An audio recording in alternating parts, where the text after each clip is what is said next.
মানুষ লস দিয়ে হলেও ফ্ল্যাট কিনতে চায়, কেমন জানেন? কারণ সে বুক ফোলায় সবাই বলতে চায় যে এই যে 1.5-2 কোটি টাকা দিয়ে ফ্ল্যাটটা কিনলাম, এই ফ্ল্যাটটা আমার, এটা আমার নিজের বাসা। হ্যাঁ, তবে যদি আপনার নিজের পুরো টাকাটা থাকে বা 80% টাকা থাকে ফ্ল্যাট কেনার জন্য, তাহলে ভাই আপনি ফ্ল্যাটটা কিনেন। বাট আমরা বাঙালিরা করি কি, যে 20-25% ডাউন পেমেন্ট দিয়ে বাদ বাকি 75-80% আমরা লোন নিই। তো এরপর আমরা কি করি, আগামী 20-25 বছর ধরে আমরা প্রত্যেক মাসে 40,000-45,000 টাকা ব্যাংকে ইএমআই বা ইনস্টলমেন্ট দিই। আবার অনেকে করে কি, যে ওই ফ্ল্যাটটা ভাড়া দেয় 20-25,000 টাকায়।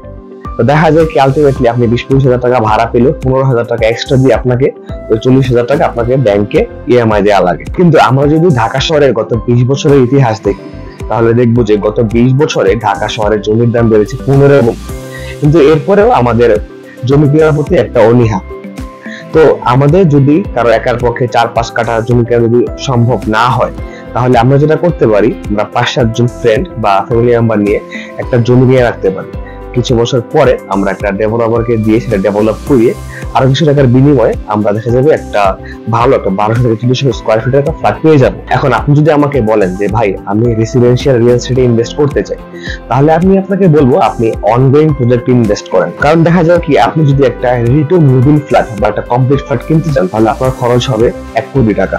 আর সেই ফ্ল্যাটটি আপনি যদি অনগোয়িং প্রজেক্ট আগে থেকে ইনভেস্ট করে রাখেন, তাহলে আপনি 70-80 লাখ টাকার মধ্যে পেয়ে যাবেন।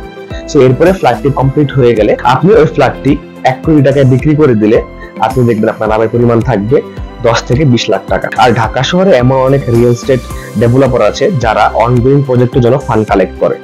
আপনার যদি ইচ্ছা থাকে আপনি রেসিডেন্সিয়াল রিয়েল এস্টেটে ইনভেস্ট করবেন, তাহলে আপনি একটা trusted residential real estate developer খুঁজে তাদের কাছে ফান্ড দিয়ে আপনি আপনার ফ্ল্যাটটি প্রি-বুক করে রাখতে পারেন।